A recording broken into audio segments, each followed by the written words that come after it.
আমি আমার ভাবির সাথে 100 বারের বেশি জেনা করে ফেলেছি, এখনো জেনা বাদ দিতে পারছি না।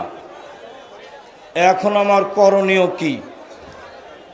এবার তোমরাই বিবেচনা করো। এই কথা তো সত্য। রাতে উঠে কান্নাকাটি করো আল্লাহর কাছে।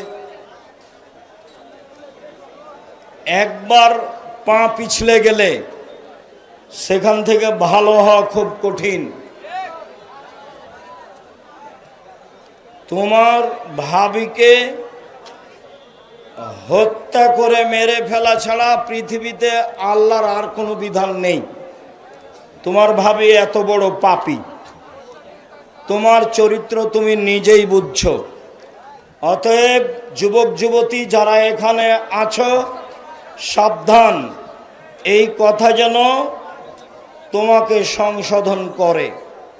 আল্লাহ তোমাকে হেফাজত করুক, আল্লাহুম্মা আমিন।